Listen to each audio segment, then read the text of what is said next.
For those of you who haven't seen it, it's a very lovely ceremony. It's relatively informal. The ambassadors are led into the Oval Office, probably with a few friends and family. They chat for a few moments with the president, maybe exchange some gifts.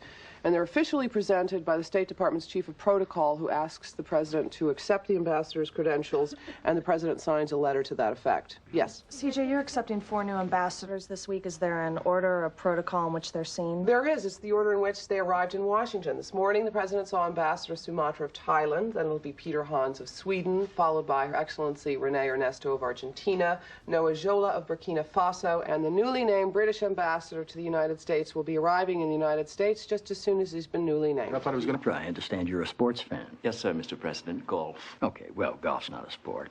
It's fine, don't get me wrong, but let's not you and I confuse it with things that men do. Yes, sir. You know, we're going to Bangkok in June, I think. June, Charlie? Yes, sir. You're staying at the Oriental. Best hotel in the world, right? Your own James Michener wrote many of his books at the Oriental, and one of his typewriters remains in the suite they named for him. Is that right? Yes, sir. Make sure I see that. Yes, sir. Tom. Mr. President, it is with pleasure that I present His Excellency Tata Sumatra of Thailand, and by request of the Secretary of State, ask that you accept his credentials from King Bhumibol Adulyadej as Thailand's ambassador to the United States. Mr. Sumatra, I accept your letter of credence from King Adulyadej, and by affixing my signature and seal, do hereby declare you to be an ambassador extraordinary and plenipotentiary. May our people know peace and prosperity. Congratulations. Thank you, Mr. President. We've got some gifts here, and we're going to stand for pictures, please. Ambassador, right there. Madam, congratulations. Let me explain why you've been waiting. I have to see people in the order in which they arrived, and you got beat by Argentina. Oh, well, yes. You also lost out on preferred seating for the State of the Union. I'm required to attend the State of the Union? Yes. Well, then attend it I shall. Okay. Tom?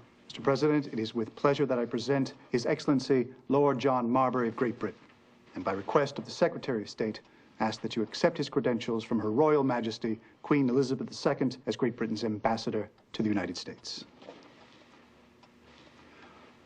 Where are you on the missile shield? Well, I think it's dangerous, illegal, fiscally irresponsible, technologically unsound, and a threat to all people everywhere. Leo? I think the world invented a nuclear weapon. I think the world owes it to itself to see if it can't invent something that would make it irrelevant. Well, that's the right sentiment. And certainly a credible one from a man who's fought in a war. You think you can make it stop? Well, you can't. We build a shield, and somebody will build a better missile.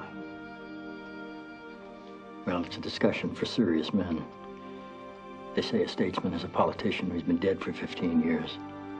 I'd like us to be statesmen while we're still alive. Lord Marbury, I accept your letter of credence from Queen Elizabeth, and by affixing my signature and seal, do hereby declare you to be an ambassador extraordinary and plenipotentiary. Well, thank you, sir. Congratulations. God bless America. God save the Queen. Let's go. Sunday.